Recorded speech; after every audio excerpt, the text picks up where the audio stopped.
Please thank Sam McNally.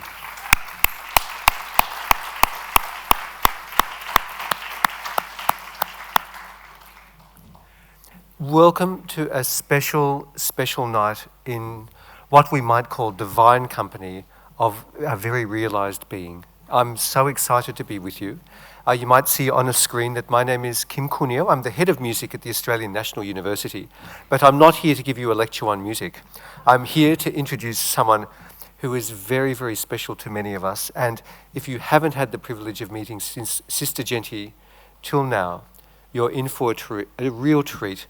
But if you are re-meeting Sister Genty, it's that feeling of meeting your long-lost, now-found dear relative, brother, sister. So it's such a special night.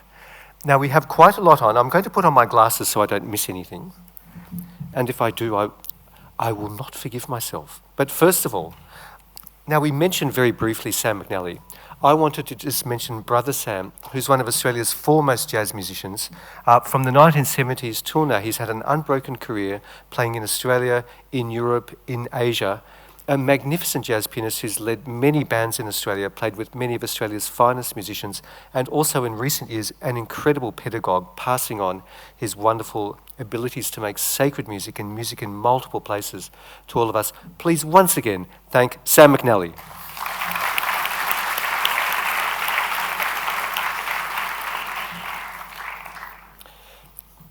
So, do you have one of these? Now, aren't they troublesome? Now, they're extremely troublesome when they go off. So, you could be a little bit careful and put it on mute. Or you could be much more careful and say, I don't need this thing with me for the next 2 hours because it's such a symbol. Now, because I work in a university, we see all these wonderful studies, and there's studies that say even if the phone is turned off and in your sight line, it can break your concentration. So let's all, and now you have to do it as I say, not as I do, because I'll be using mine. Isn't that typical? There's always someone like that. But let's just try and forget those for a little while, because it's a symbol, just for a brief time, to forget some of those distractions that get in the way of us having that deep connection that we know, all of us, because we are here, this is our birthright. This is what we are capable of, and this is what the treat for tonight is. So, we're about to do something really special, and I would say honestly, it's very special for the Brahma Kumaris. It's a welcome for country, but before we do the official welcome, I'm going to do something that I think is really important for all of us, briefly acknowledge country. And the difference is, I'm not Aboriginal or Torres Strait Islander, so I can acknowledge this country, but to really have this sense of embodied spirituality, we need to have an elder and someone with that cultural, spiritual authority to welcome us. But here's my acknowledgement, because we do it at the ANU every day. Please look to the heavens and look to the earth. And however we define heaven and earth, this always has and always will be sacred Aboriginal land, here of the Gadigal people. But we think of so many languages, so many tribes, so many distinct cultures in this country of our First Peoples. With that thought, I would like to welcome anyone of Aboriginal or Torres Strait Islander descent to say that you are welcome with us and we are with you. I'd also like to say that we especially think of elders past, present and emerging. So if someone is on that journey to leadership, we really acknowledge and we do this. So now we come to our welcome, which is way better than what I can do. And we have Auntie Yvonne Weldon, who is a woman who has the cultural authority and the responsibility to bring these major events. She does everything from the universities to the Opera House to the major cultural events of Sydney. So we're extremely fortunate and honoured to have a real Aboriginal leader in our presence. So with that thought, I'd like to ask us for 10 seconds of silence. Let's go within. Let's think about what it is to be on Aboriginal country as we welcome our wonderful Aboriginal guest, Auntie Yvonne. She'll see you in a second.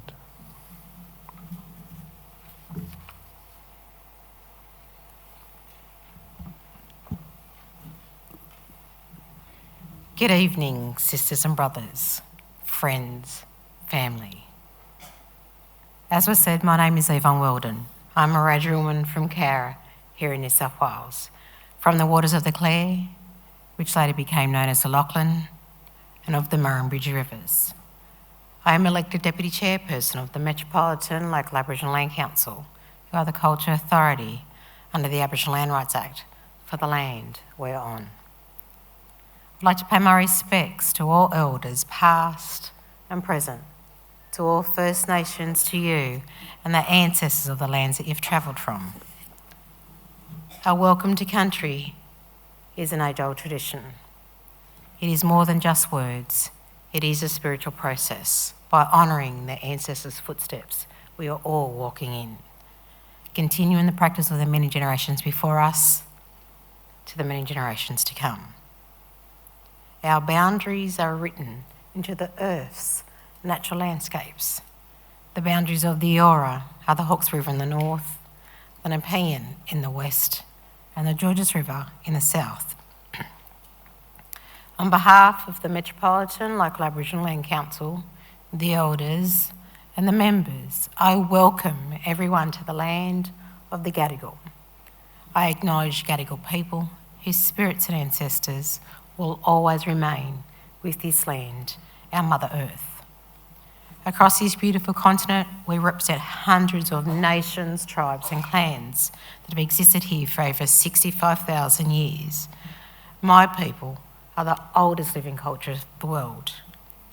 And as we join here this evening, let us all reflect upon the many people of this ancient earth, the ones from the First Nations, and also from the many nations that have joined us, creating our fusion together into all that we do, to be shared, to be honoured, to ensuring that we have kindness in all that we do, creating a connection of my people, your people, and all our people together.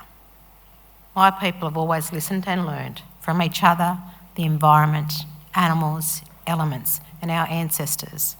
We don't live in isolation of body, culture, spirit, land and water, because we are one.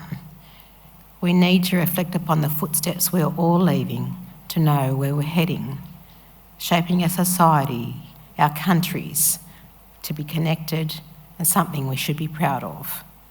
Whether it's through our personal networks, our family and our communities, all of us together can make positive changes to multiple generations. We are in this together. And as we ponder over different points of changes in our lives and think about our recent times, think about the difference you can and are making today and what we can do later this year to become the milestones of our future. So let us all draw upon my people's spirits as we continue on our journey. May my people's spirits walk with you and guide you as we strive forward for us all. Again, on behalf of the Metropolitan Local Aboriginal Land Council, welcome to Gadigal land. This always was, always will be Aboriginal land. Thank you. Be kind. Good evening.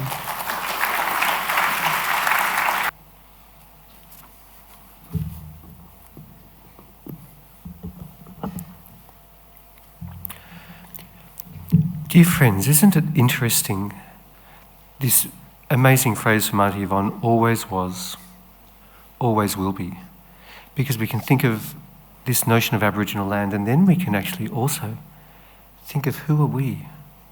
And this seems to be something we have a wonderful opportunity to think about tonight.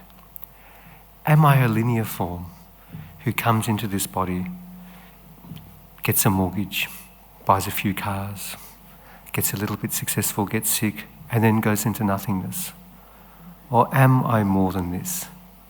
Am I eternal? Do I have the power to shape this world, this entire universe, through my thoughts, through my vibrations, through my ways of being? Can I do this and yet care for those around me as I care for myself? These are the things I would like to invite all of us to open that door of the heart for tonight, because we have such an opportunity. So we have a program, and the program has a star, and I use the term not lightly, because a star is like the symbol of a soul, the point of light. And if we're all stars, if we're all souls, we can say sometimes that radiance of some souls is particular, isn't it? It's not to say anyone is better than anyone else, but some people have a radiance that we can take incredible benefit from. And Sister Jenty Ben, our great older sister, one of our older sisters on this path of self-reflection and growth, is such a woman. She is currently the additional administrative head of the Brahma Kumaris, and we'll hear more about the Brahma Kumaris, especially in Sister Jenty's talk, and you will have the opportunity to ask questions as well, which I'll get to in a sec.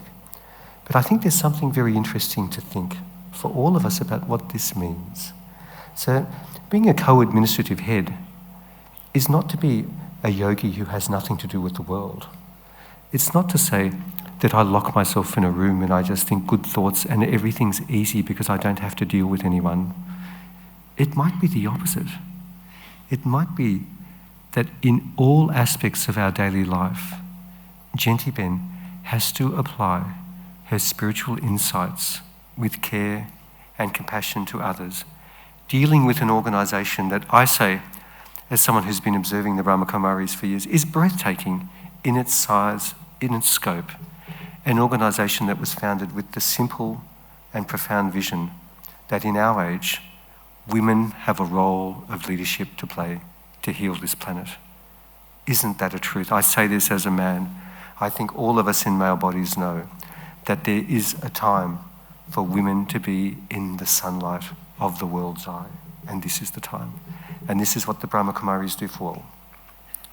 So, in tonight's program, we have 2 meditations, and they're the opportunities to really apply the notions of the teachings that Sister Jenty Ben will give us.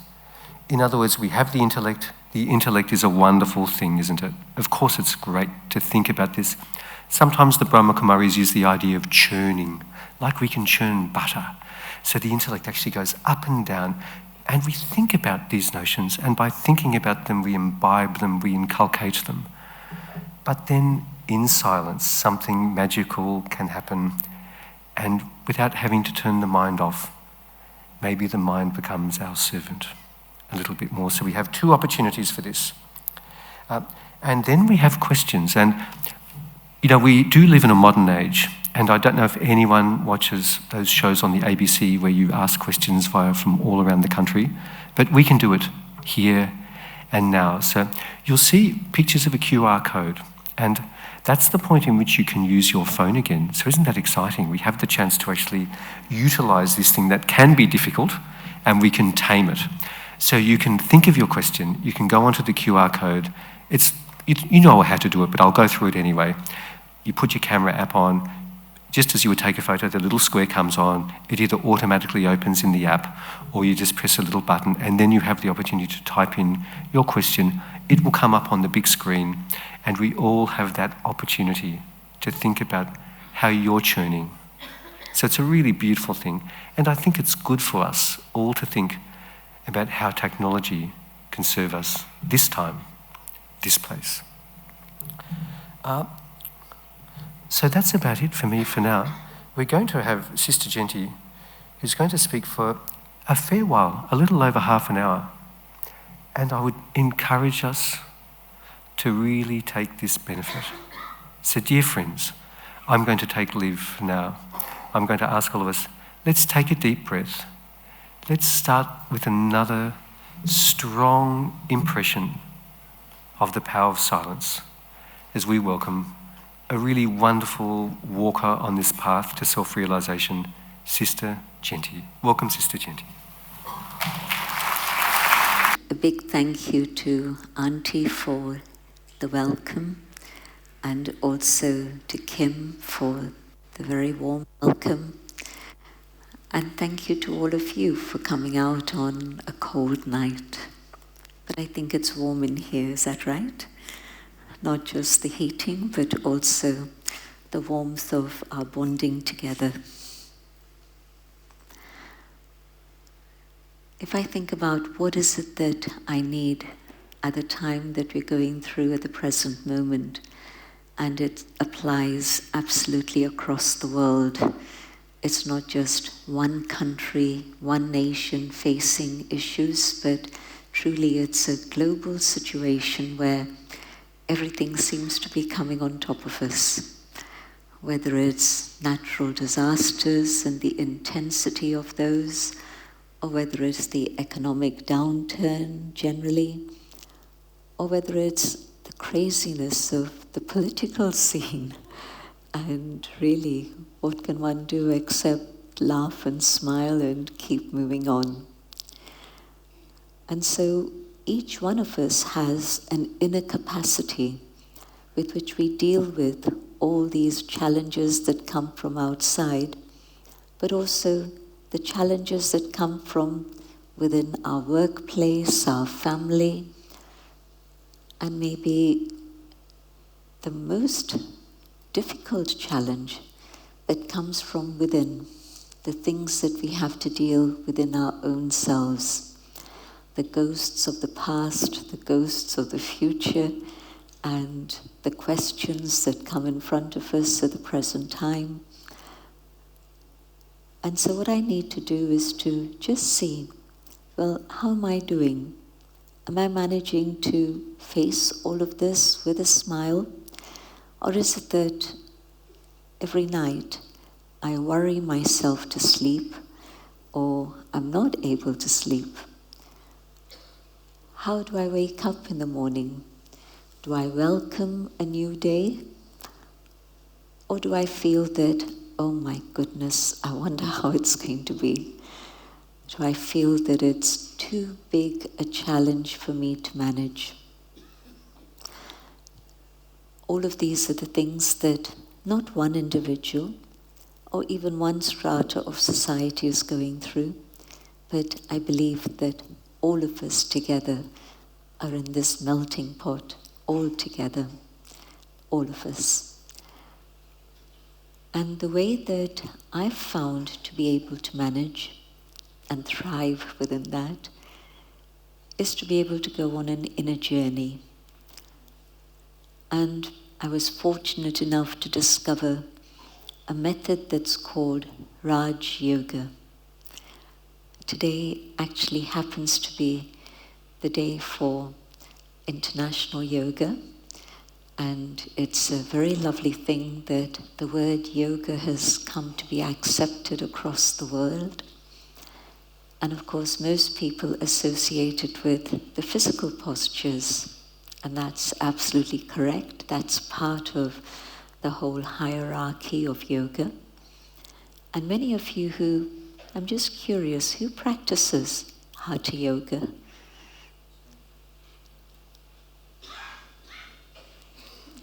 As I expected, a good number. And those who do practice and those who watch it would have seen that usually at the end of the yoga postures, you're taken into a little period of silence and you're able to feel not just the physical body, but the being inside this body, the temple, but the being that is within this temple. But there is a hierarchy of yoga, many different aspects of yoga, and I'm going to be talking about the yoga which in a sense encompasses all the other yogas. And it means that there's the path of devotion. Well, there's a lot of love within this path of Raj Yoga, which you could describe as devotion. There's also, yes, the discipline of Hatha Yoga. There's also the application of yoga in practical life, Karma Yoga. There's also, Kim spoke about intellect. Well, it's also the yoga of the intellect. And most of all, it's a yoga that's based on understanding, Jnana Yoga. And so many different aspects of yoga get combined within what is called the highest, the Raj Yoga. And I used to think that you had to go up the ladder and then you'd come to the stage of Raj Yoga. And to my surprise, I discovered that that's not so. you can actually start right at the beginning, at the top. And yes, if you wish to go through the other stages, that's also fine. But I came to Raj Yoga right at the beginning of Raj Yoga. And so Raja, the king, the sovereign, the master, and it's actually the description of having yoga with the highest, the supreme, the source.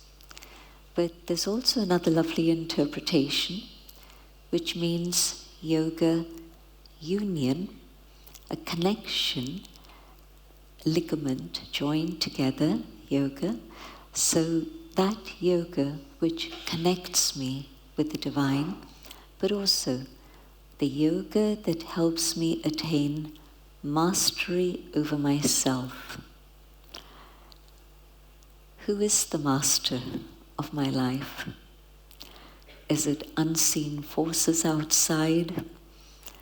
Is it the government? Sometimes it feels that. During lockdown, I think many of us felt that. Or is it one or two individuals who control my destiny and my life?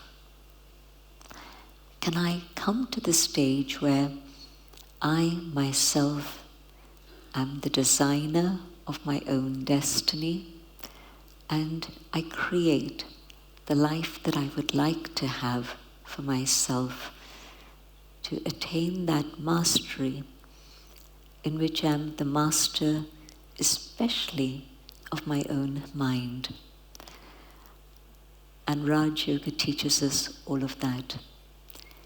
And it's Raj Yoga that taught me how to develop my own inner capacity to be able to manage myself, and that's maybe the first and foremost thing, but also to be able to manage the things that I need to manage in my life out there, but also to manage all these external things that are happening in the world that I have no control over.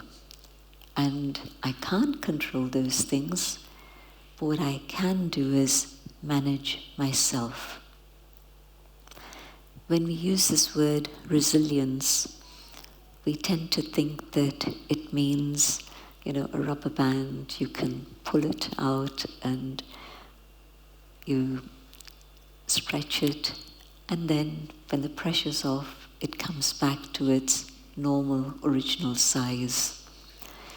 Yes, resilience does mean that, in the sense that you find yourself in circumstances where you really, really get stretched, and you didn't know that you had that inner capacity to be able to manage all of that. But what happens when I've been in a situation where I am stretched and I realize that I'm not managing things very well?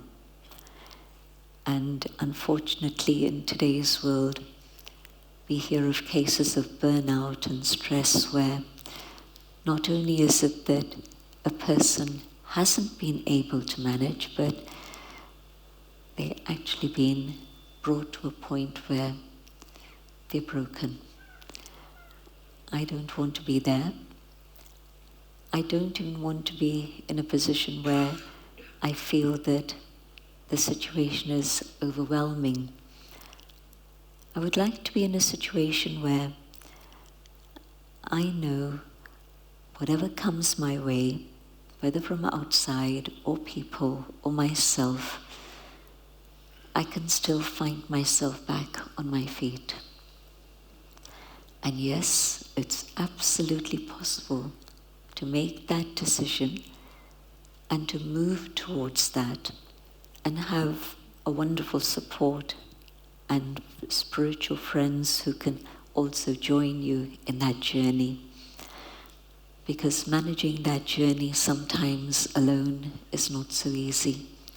But with others on a similar path, it becomes much, much sweeter. And so Raj Yoga has given me that capacity to be able to manage. And this is what I mean when I say resilience.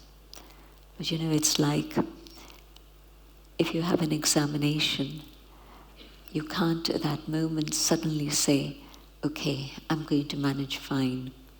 There's a process. You need to have studied. You need to have practiced. You're going to play tennis and there's a match. And you can't suddenly turn up on the day and say, it's okay. It won't be okay. You'll find yourself not managing very well. Same thing. The only difference is that there's a date set for an exam and there's a date set for a tennis match and all the other challenges that we go through in life. But life being wonderful and amazing and magical, truly it is that, it means that I don't know what's going to happen in the next few hours.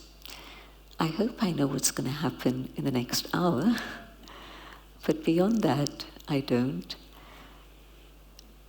What's going to be happening tomorrow morning, or in a week's time, or in a year's time? In a conversation today, I said to somebody, ask me in 5 years' time. And afterwards I thought to myself, I don't know where this individual is going to be in 5 years' time. I don't know whether I'll still be around in 5 years' time. No idea. But the point is that things happen with a will of their own. Things happen suddenly. But my preparation has to be now. And so tonight, to think about a few tools that you can carry away to be able to prepare yourself for whatever happens. Whether there's a traffic jam tonight, whether there's bitter cold, whatever it is. And it happens by going on this inner journey. You were asked the question about whether we come and we go and that's it and finish, or whether there's something that continues. And I won't ask you the question or to express whether you think one way or the other, but just for you to reflect. This whole cosmos, this whole universe, and the role that human beings play on this amazing planet, I think there's continuity. And yes, the body has a limited span, but there's something that's invisible. There's something that's very real. Some years ago, 100+ years ago, we didn't know about electricity. And today we know it and we use it and we know all the amazing things it can help us with. In the same way, it feels as if there's an ancient wisdom that people did access at some time in the past. And in modern times, with all our focus on external things, we've forgotten about this. And so the discovery of this inner being and the amazing capacity it has is something that's so powerful and valuable. They say that necessity is the mother of invention. When you need something, then that's a time to reflect on it and discover it. And most discoveries are not new, but they're taken from aspects of nature, or they're taken from ancient ideas of the past. Well, this discovery of the energy within is not a new idea. It's been around for millennia. But as I said, in recent times, we've lost touch with it. We've been so focused on conquering the external world of matter, and that's the image I'm using very consciously. We were supposed to live in harmony with nature. We were not supposed to fight it and aggress it and conquer it, but that's what we've been trying to do for some time. But we've been so focused on that external that we've forgotten about the internal energy.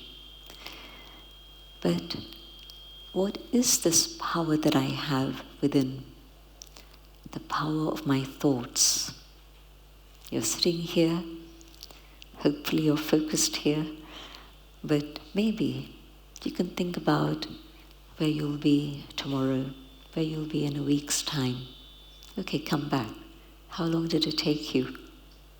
One thought. Now you're here again. Well, take a journey back to yesterday or the year before and come back again. You can cross all the boundaries of time, past and future. You can cross the boundaries of space. You can think about the other side of the planet. You can think about your neighborhood. There's no invention that we've been able to create which is as powerful, as fast, and as amazing as the mind itself. My thoughts, my feelings, we're only now beginning to uncover the power of all of these, but to know that we can actually become the master of all of this. Think about personality and the uniqueness of each and every individual person, or even the way that your own personality has developed through the years. What were you like when you were 10 years old? And then further, and further, and where you are today. Maybe there's some beautiful aspects that's emerged. Maybe there are aspects that are not so beautiful, and you didn't even know that that was in you. And they have been coming up in your life. You didn't know that they were there, and circumstances uncovered them, and then you discovered that you had to deal with them. Your conscience. Have I been following the soft, silent voice of my conscience and moving in the way that my conscience is guiding me? Or have I ignored it once and gone a different direction, again and again? And maybe is it that this friend of mine, my conscience, has actually stopped speaking to me because I've stopped listening. I'm not listening anymore.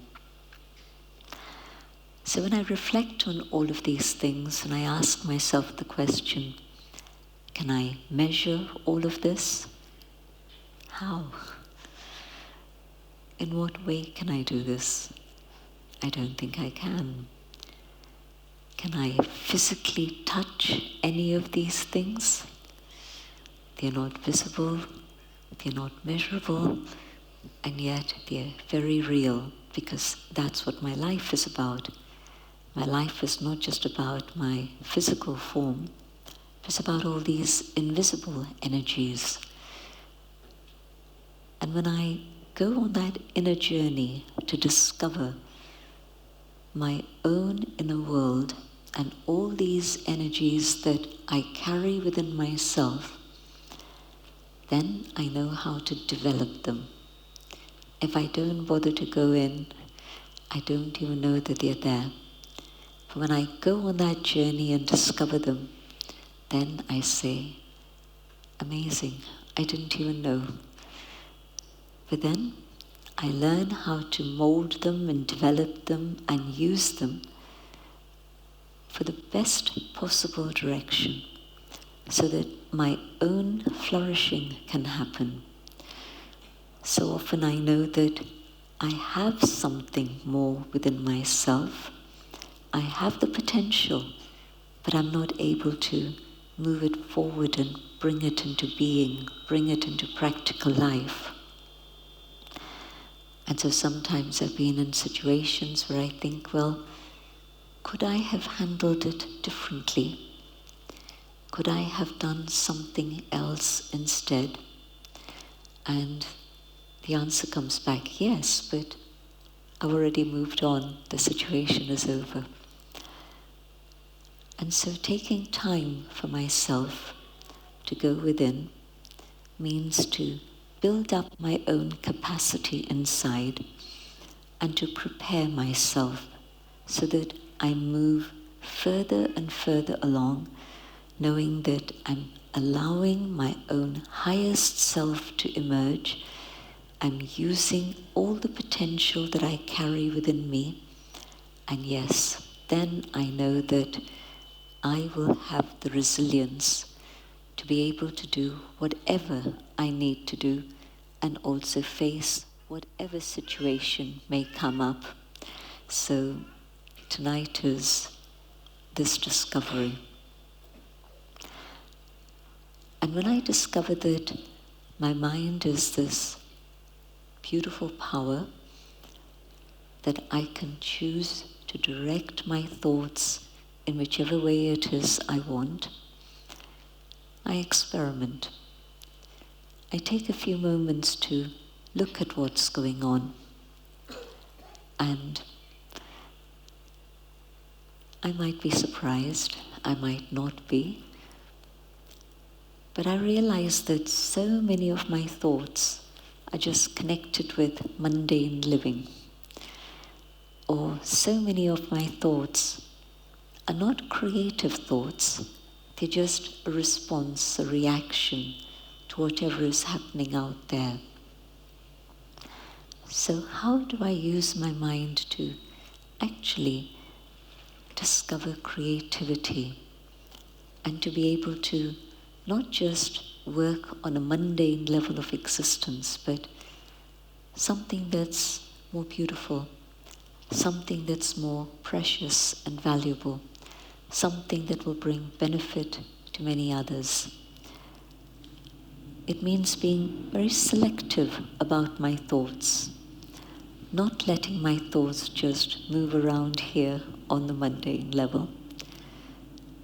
It means being aware that sometimes it's just a waste of my energy thinking about things that are not so useful. Can I go further in and see, well, in what way is it that I can actually turn those thoughts that are wasteful thoughts and conserve my energy? So first step, the quality of my thoughts. Are they here, just mundane? Are they wasteful? Maybe it's worse than that. Maybe it's negative. And I didn't like to think that I'm negative, but then I check a lot of criticism. I don't like this, I don't like this one, why do they do this? All those thoughts, and no, I don't want those. Why? Because when I let my mind go in that direction, in negativity, then what does it leave me feeling? It doesn't leave me feeling very good. And when I look at situations in that awareness, I don't see any solutions. I just see darkness. Not very healthy for me, for mind or body. And so, can I forget about those? I can, but I need to look a bit more. I also decide I don't want to waste my energy.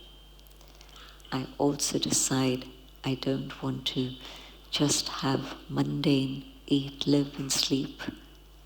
No. I want to be able to experience pure thoughts, creative thoughts, elevated thoughts.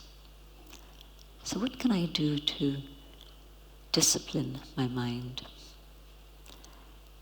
There's a capacity that I have within in which I, the inner being, can look at all of these thoughts and say, I want to move this way. I'm not going to allow gravity and the state of the world to pull me here. I want to be able to have thoughts of love, of peace, of truth, of joy. I can do that, but only when I know that I am that inner being. My hands and my feet don't control my mind. It's something within my inner world that can discipline my thoughts. And that is the capacity that I have to understand higher aspects of life. Capacity to understand all these things. We have all the scientific and medical information about that. But the capacity to understand what's lying within lies right here. I'm talking about the capacity of the soul, the spirit. And if I begin to think of that being, the inner being with all these different energies, that I am this inner being. I'm not just this. Yes, this is precious. How could I be here without this? How could I connect with you without this? But there's this energy within that I am, and that is what is actually connecting. And that is the energy of I, the inner being, able then to manage and decide which direction to take my thoughts in. And so the invitation is to not just consider this identity, but to be aware of you as the spiritual being, the identity of spirit, and this combination of soul and body is the human being. And this inner being is the being that's actually the capacity to be able to deal with whatever it is that happens. And the more I spend time, and it's not years and years, it's not months and months, but it takes just a short time to find out more about this inner being and allow myself to focus on that. Maybe starting the day, spending a little bit of time focusing on who am I, just this, and feeling how you are this inner being, this energy, the soul. And the more I stay in the awareness of soul, the greater my capacity to be able to allow my mind to go up and up and up and really reach a state where it's able to have elevated thoughts. Thoughts that are going to bring benefit to me, but also benefit for everyone I'm connected with. Can you imagine the power that the human being has through awakening this energy that we've forgotten about? Truly, each one of us can have a huge, huge, beautiful impact on the world, and not just deal with resilience with the things that come in front of us, but actually contribute towards making this world become a better place. Why? Because the original state of the human being is not of darkness. The original state of the human spirit is of light. The light of love, the light of truth, the light of peace, the light of joy. These are the qualities we carry within ourselves. And so resilience means to awaken these qualities so that I'm dealing with whatever comes my way through this awakening. Here's a situation, and I deal with it with fear. What's the outcome? And here's another situation, and I deal with it with love. What's the outcome? Some years ago, I was in Miami, and we had a program, and at the end of the program, people asked questions, made comments, and one woman wanted to share her story. And she said she had been on Miami Beach and found that it was already 2 o'clock in the morning. It was later than she'd expected. And it was time to go home. And as she was driving, she realized that her petrol gauge wasn't working. And she didn't know at what point the vehicle would actually come to a standstill. And it did. And it's dark, and she's stranded. And she sees 2 men coming towards the vehicle. And she has a question in her mind. How can I respond? And as they approach her, she's dealing with it and trying to sort it out.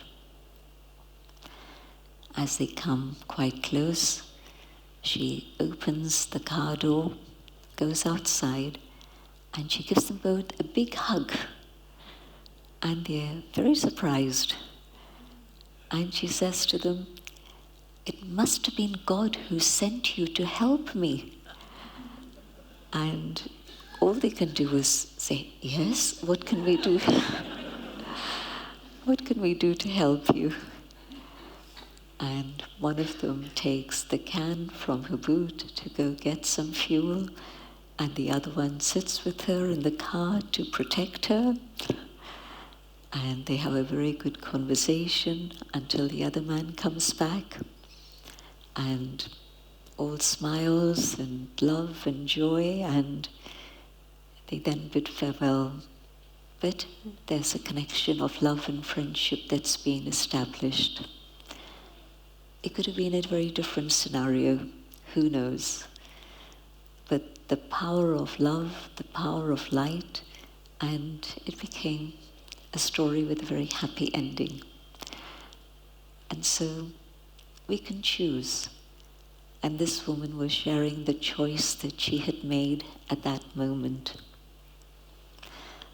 And so when I start meditating, and meditation isn't difficult, and I'll come to that further on, but when we start meditating, we start using our mind in the way that we choose to. That is what meditation is. To be able to exercise my capacity to choose. It doesn't mean stopping all thoughts. That's next to impossible. It doesn't mean stopping your thoughts. It means selecting which thought you would like to pursue. And so, if I choose to think about peace, I fill myself with the power of peace. And we'll be able to experiment with that later on. Absolutely choosing those highest qualities that I would like to have in my life. and I'm awakening those treasures that I carry within myself. You can't buy peace. You can't even negotiate peace. You think you can. But how long is it that the negotiation is going to work out, and how long is it that the truce is going to be happening? You don't know. And sometimes it's just words. It doesn't even last for a day. But what I can do is to develop my own inner peace, so that the power of that accumulates, so that at the time when I am faced with a situation, the power of peace that I've accumulated carries me through that, and I come out with grace and dignity, maybe with a smile, but maybe it's not a situation of smiling, but certainly being able to manage myself with dignity. Not just peace, but love and truth, happiness, these are all within me. I just need to know how to access them. And giving myself that time to practice every day is the foundation. And I'm developing the resilience to face anything and everything, so that I'm not afraid, but I have the confidence of what I'm carrying within myself to know that I can deal with it. There was a very lovely statement that I heard from Dadi Janki, a woman who's been to Australia many times, and some of you sitting here knew her very well, and others perhaps didn't, but her teachings and her classes were available. She passed away just a little while ago, age 104, serving till the very end of her days. And she said, when a bird sits on a branch, it sits very comfortably, not because it knows that the branch won't break, but it knows that even if the branch does break, it can fly. It's not going to come crashing to the ground. So I don't know when a support in my life is going to break. I lose my job, I lose my home, I lose a dear one. A support can break at any time. It happens. But I should have the confidence that I'll be able to fly even if that support system breaks. That is resilience. To have that confidence in myself. And so I need to build it up. Build up those beautiful qualities, the treasures that we carry within. And they will definitely help you at any moment, at all times. You don't have to call for help. You don't have to push any buttons. You don't have to wait for somebody. But you can deal with it. And I'm not saying don't call for professional help when you need that.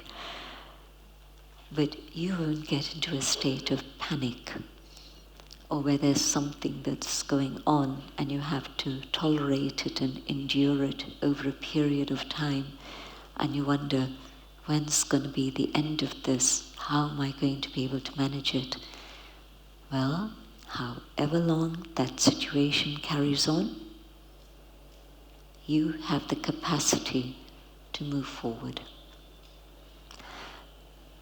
It creates a very different consciousness if I see the world from here instead of just here. With these eyes, I can see limits. With a vision from here, the vision of the soul, I can see beyond those limits and see solutions. So I'm not impacted by fear, I'm not impacted by ego or anger. Sometimes we've thought that these are things that are normal. Well, just think about what happens to your physical body when there's anger or when there's fear. All those things are not normal. Whether it's your blood pressure, whether it's your adrenaline, whether it's your heart rate, none of those things stay normal. They really go out of range completely. So that's telling me that anger, fear, aggression, none of these things are normal. We see them all around us, but it's not the norm. The norm is love. The norm is peace, trust, honesty. And we moved so far away from all of these things that we begin to think that the negative is normal. No. When this shines and you experience that light that you are within, you look at things very differently and you begin to see a life in which it's these inner treasures, these qualities, which are your own core values, actually. This is what is the norm. At the moment it seems difficult, but that is the reality. And the second aspect that changed my life, one was the awakening of this and the awareness of who I am. But the second was being able to know that a connection with the divine is easy.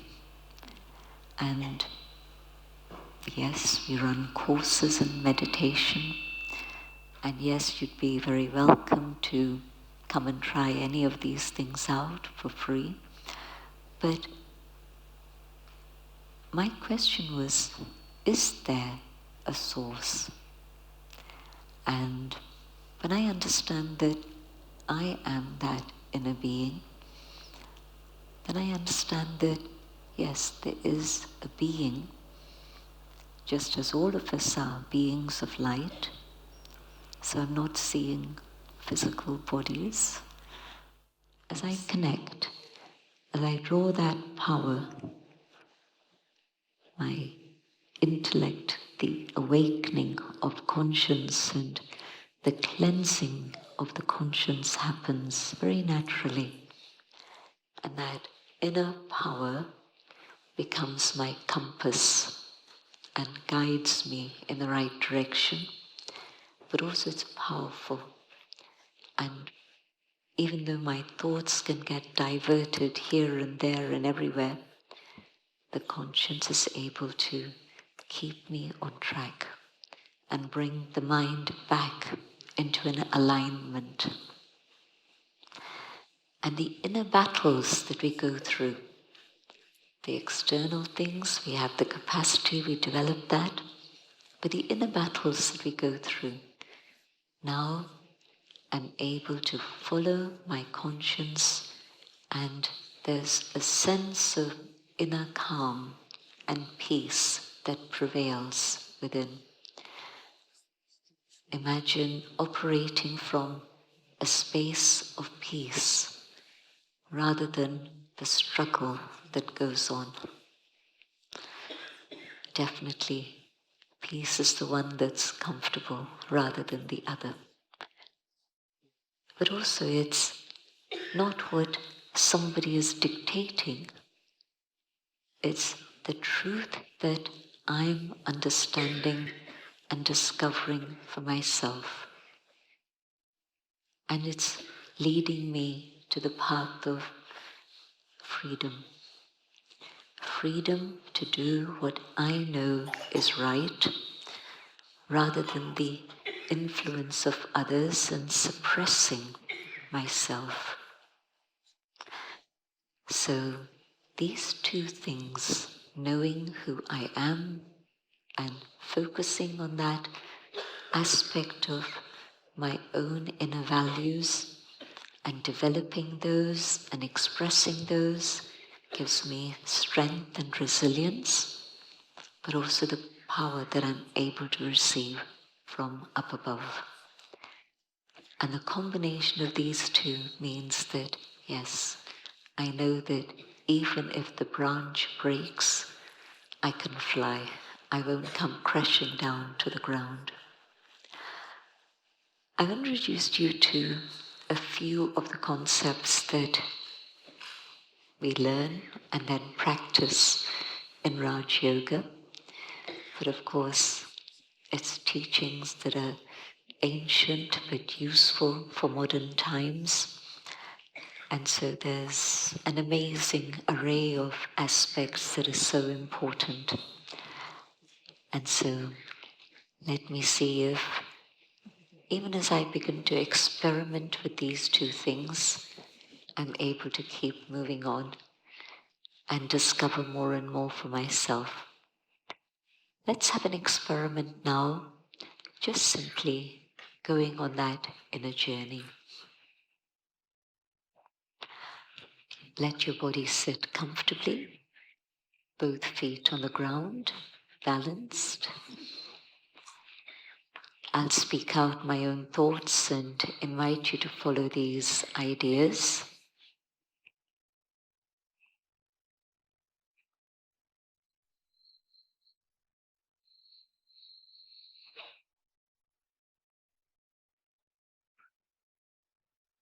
Going on the inner journey, I can feel the inner being, the being within. I shine.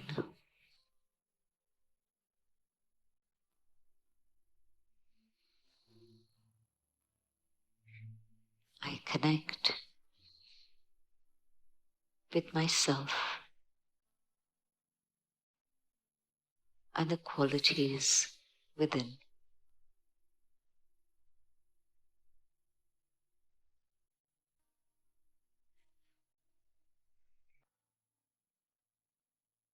I focus on the quality of peace.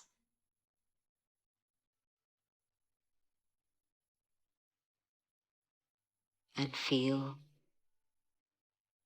peace deep down within my own inner being.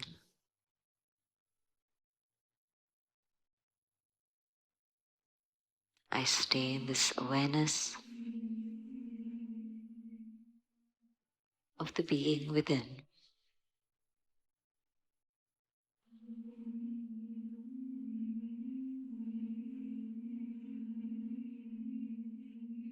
Holding peace in my awareness.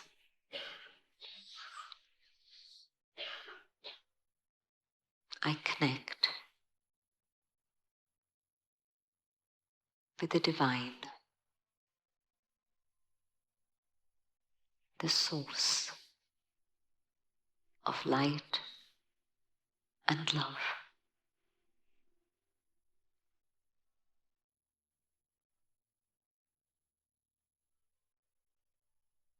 And in the presence of the divine,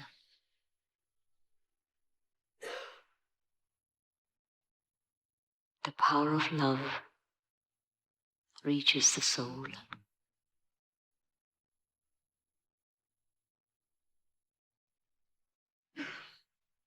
And the love begins to heal the hurts that I carry.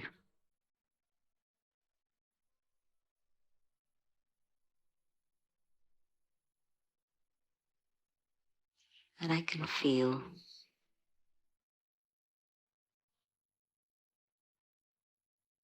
that I can now let go of the things of the past. As the love heals,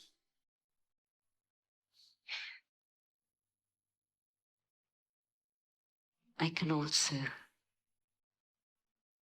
allow my heart to stretch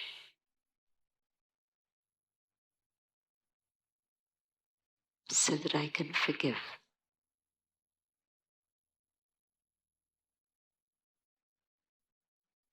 And as I let go and forgive,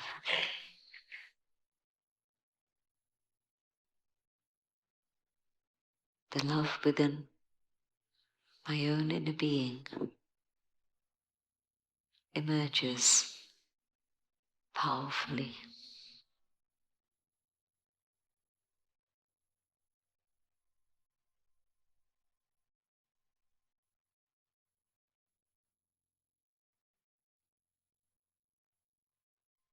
And I realize that I am a being of love.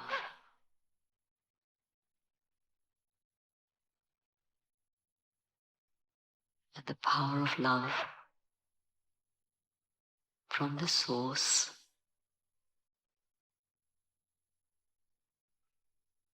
reaches out and touches the hearts of people across the world.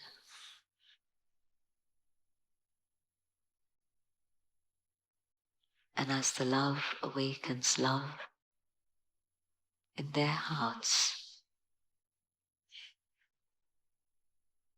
we come together as one family.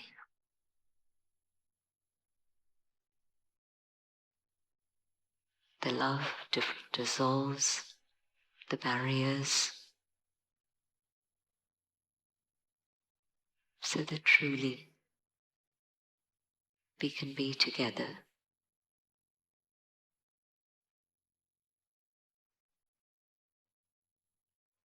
And love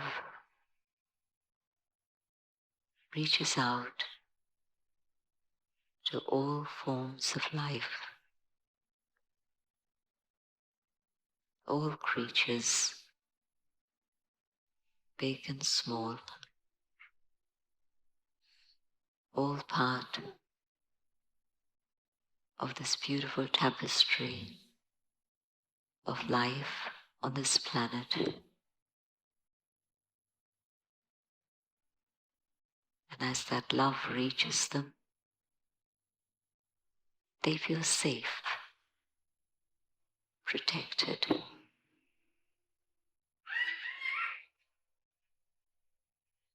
And the love reaches out to the earth, the air, the water, the ether, the fire.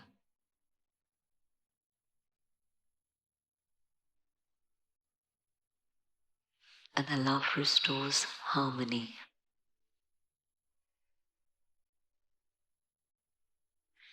So that the elements of nature work together and support all life on the planet.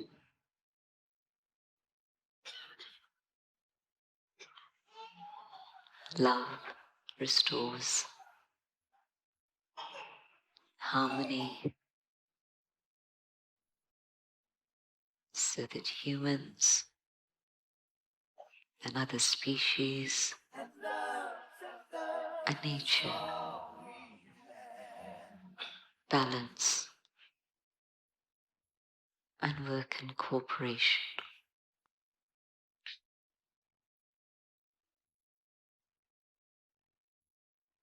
And we move together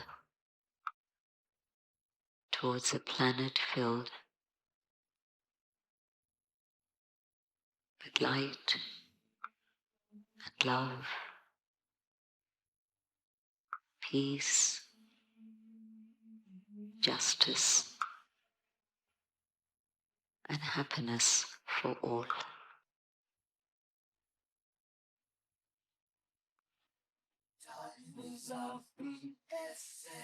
I hold this vision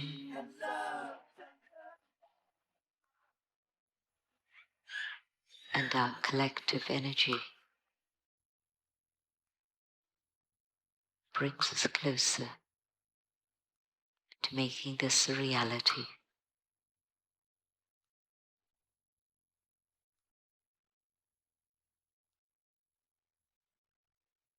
Come back to the moment, here and now. Om Shanti. Thank you.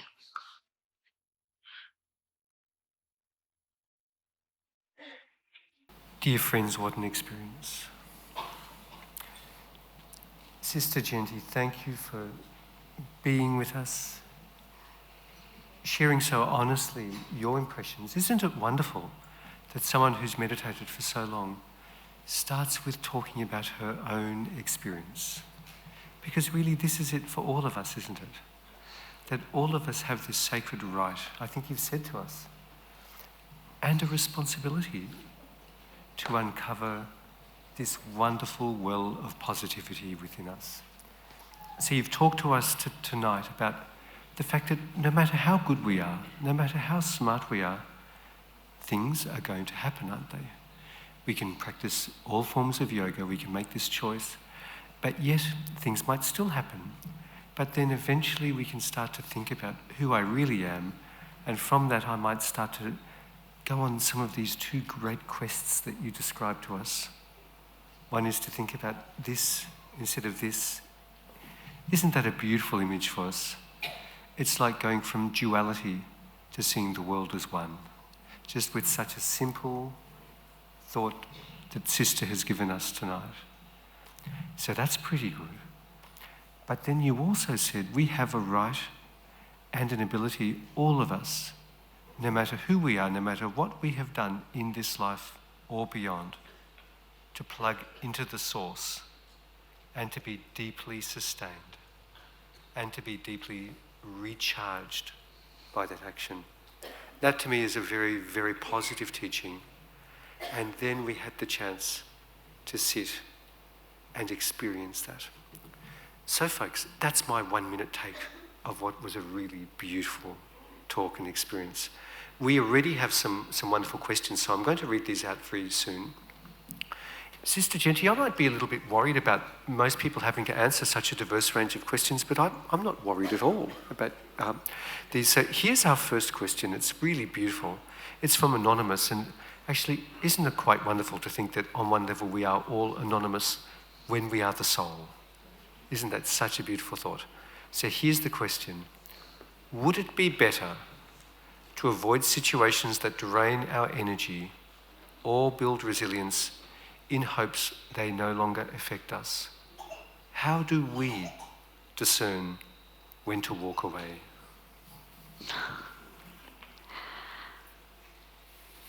What I'd like to suggest is that if I know that this is a very difficult situation for me, and it's not really possible to run away in the sense that we have responsibilities and have to continue, but what we can do is make a little space, a little time for ourselves. And if in that space and time I just make sure that I'm building my inner capacity, and maybe it means delaying that point of decision until I'm ready to face it, so that I can feel that I am growing in my own inner dignity, I am growing in my own power, I've built up my resilience to a point where I know that it's going to be fine. I don't walk into a lion's den thinking that he's going to eat me up. It's not useful to do that. So I don't wait for things to make me fall down. Watch it, keep a distance, do what I need to do to prepare, and then go back and face it. So walking away means that today I'm avoiding this person or this situation here, but I go here and I'm carrying myself with myself. And a similar situation a similar person is there waiting for me, and it's going to come up again. But preparing myself and dealing with it means, yes, I've learned what I need to learn, and I'll move on. Thank you, Sister. That's a beautiful answer. This is one I think that maybe all of us in those long nights of the soul sometimes experience. In the face of mounting crises in the world, is there hope for our future? What gives you hope to continue?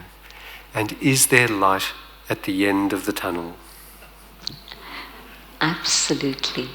I hope all of you will carry away that vision of hope also. Very, very simple example. When it's winter, you don't see any leaves on the tree. And I remember being 8 years old and arriving in London in 1957 when they had a very bitter winter and there were no leaves on the tree. And I thought, well, this is England and maybe this is how trees are. I really thought that. And nobody thought of telling me otherwise. And in India I'd seen trees with beautiful leaves, and here it was very different. And I thought, okay, well, never mind. And to my pleasant surprise, come spring, the buds came out, the leaves came out, and in summer we had beautiful trees again. And so we look at the state of the world and we say, what hope is there? But definitely, because the essential qualities of the human spirit are the ones of goodness, kindness, compassion, these are the qualities that are emerging. And these are the qualities that will definitely bring a better world. And so the vision is a world of love, of truth, of harmony, and we have to change ourselves and emerge those qualities. And when all of us do that, and I don't mean everybody out there, I mean those who are interested in these ideas and committed to these ideas, and even if it's a minority, as the minority grows, we reach a point of critical mass and there's a change. And the world will be as we wish it to be, really. It's not magic. It's just simply understanding the process of transformation. And so we are in this very critical time of transition when we are aware of these things and things are moving in that direction to make a better world happen. Sister Genti, we've had two very similar questions. One is, how do we conquer our inner fears? And the other one was quite poetic. How do we understand this notion of an inner critic and overcome it or move beyond it? Both are very deeply connected, of course, so Kim is right to put them together. The more I begin to practice this awareness, and it's very simple, literally it's very simple, but it's so simple we think it's too simple and we put it aside. But come back to this notion of I am light, I am a being of light, and just connect with those qualities that you carry within, which are there. And if I spend 5 minutes just reflecting on this, and maybe a minute in which I have a glimpse of these qualities, and the more I increase this practice, the more I'm able to stop that inner critic. Because now I know that my own highest qualities are with me. They haven't left me. It's just that I've been out of touch with them, but they're there, and I begin to use them. And so just keep loving yourself and knowing that this is the being that I am, filled with all those qualities. And so I have to do that. And as I do that, the fears that I have come from negativity. They've come from the anger, the ego, the discontent. And so the things that I think are my support, I'm going to lose them. it's those fears that come, whether it's my position in work, whether it's my loved one, whether it's my prestige in society, the respect that others have for me. All those are my supports. I don't need those. In the awareness of that inner being, I have all that I need, and I have more. In fact, I have so much that I can give to others, and the more I give, the more will come. And so the fears also dissolve. I don't need to fight them or struggle with them. This is a really beautiful answer again. Now I want to acknowledge we didn't get to everyone's questions, and there were so many beautiful questions. And some people really shared from the heart, isn't it? We showed sometimes that not everything's easy all the time. And I want to really acknowledge that for some of us who are here tonight, we're going through stuff, and that stuff might be difficult. But I also think from saying that, Sister Genti, you've actually been able to, in each single answer, you could apply that answer to almost any of those questions. And I think this is the nature of the spiritual life you have outlined to us so beautifully. So with that thought, I'm going to ask you to give us, on behalf of all of us, another deep and profound experience. Thank you for the questions, and let's just have silence without music, and let's see how we get on with that.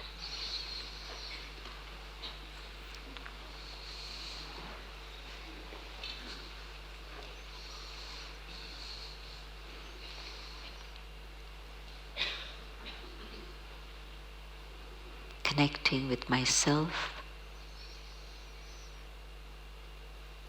the being of light within,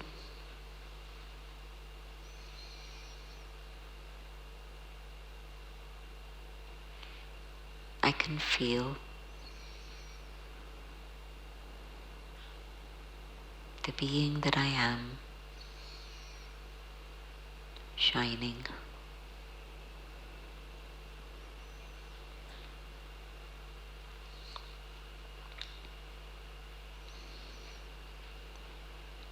And in this awareness, I can feel the presence of the divine.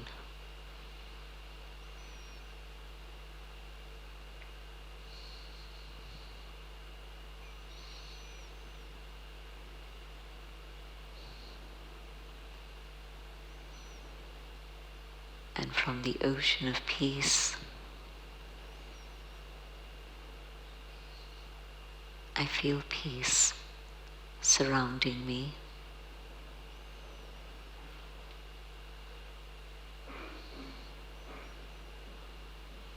Peace from around, and the peace from within.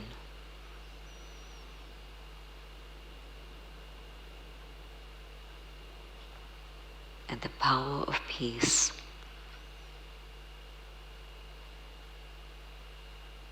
begins to accumulate within the soul.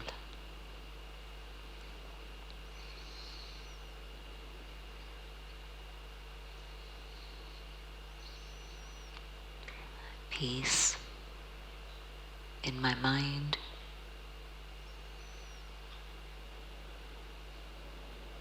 and peace in my feelings.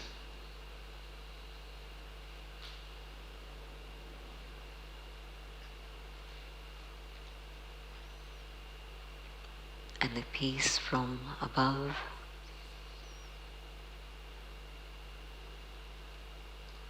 reaches out not only to all of us here, but to the world out there.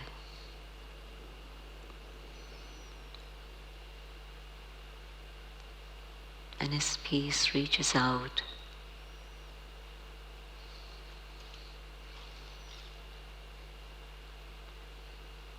souls respond, experiencing a moment of peace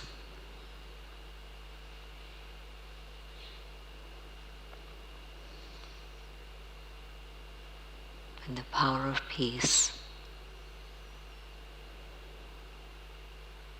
reminds us that this is our original, our natural state of being.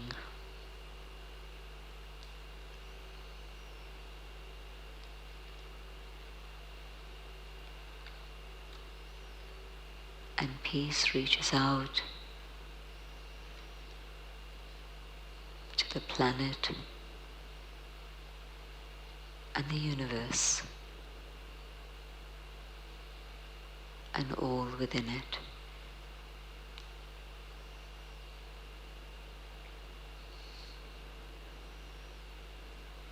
And the power of peace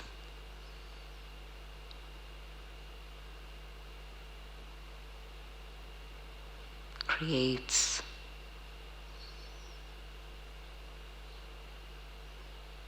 a world that we long for.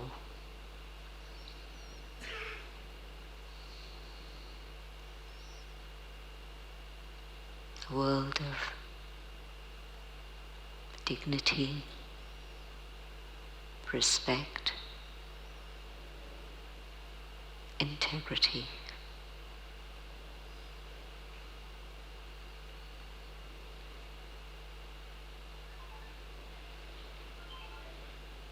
I hold peace in myself, and I come back to the moment here and now.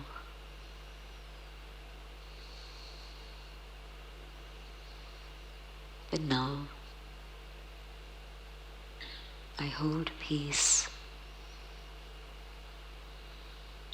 so that I'm able to carry it with me out there into the world.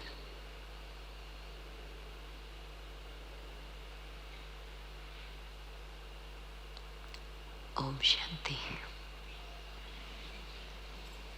Thank you. Om Shanti, dear friends. Isn't it a lovely phrase if it's a phrase we've used 100,000 times, all once, just to remember that I, the soul, have a birthright of peace. And Sister Jenti, tonight you've shown us that so clearly, that all of us have this right, that all of us have an ability, a dignity of purpose and of being, and that we can embark on that journey from today and retake our lives into this notion, I think this positive vision you've had and you've explained to us. So I want to, on behalf of all of us, thank you for coming to Australia. When there are so many demands on your time, please thank our wonderful Sister Jenti for being with us tonight.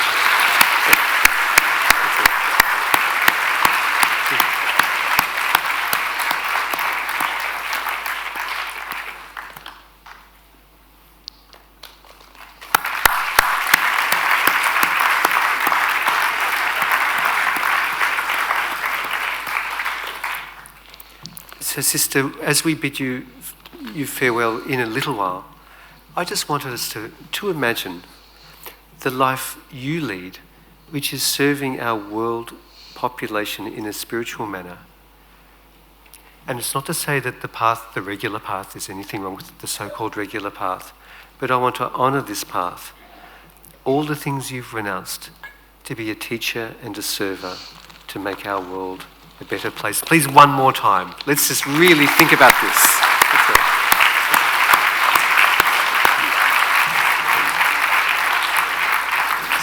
So it is time to go in, and in a sec we've got a really lovely thing because it's very much a Brahma Kumari's tradition that there's a little experience at the end. But before that, now many of you, I'm looking and seeing familiar faces, and I look forward to seeing many of you again. And of course there's so many people here who are from our various centres. There are centres all throughout Australia, so I want to really encourage you, if you've had a good experience, even if you did the course 20, 30 years ago, let us renew our sacred vows of the spiritual path tonight. let us think about how much sustenance we get from being around those like-minded souls who are also treading that path. And we may not do it in the same way. Sister Genty said so clearly, that's okay. But let's make that effort to seek out those who take this path. And there are lots of ways, but one way I think is pretty good is to hang around a centre sometimes. So please think about going to a centre, going to a class, going to a retreat. Now, so many of you I've seen at various retreats.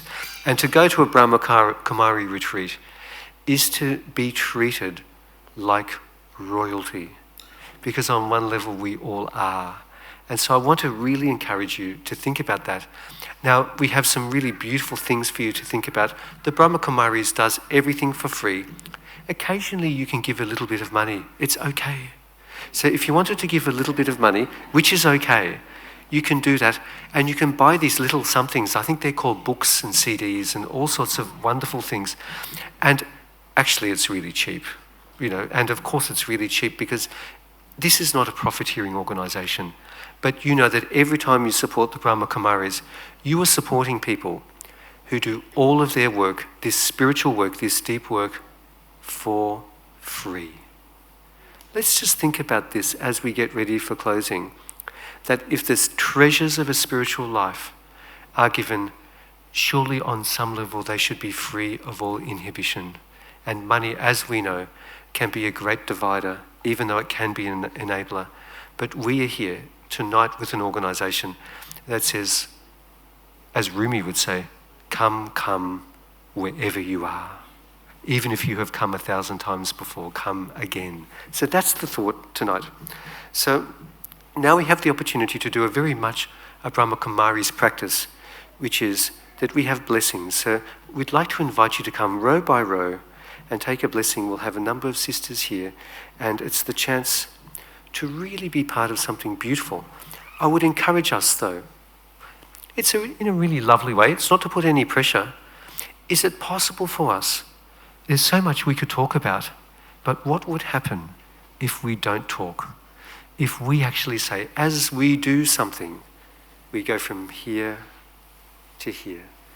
Let's have that sacred, wonderful connection again. So as we go into our last beautiful, sacred practice of tonight, once again, I'm going to wish you on behalf of all of us such a thank you for making your time, for warming up this cool climate of Sydney with the power of yoga.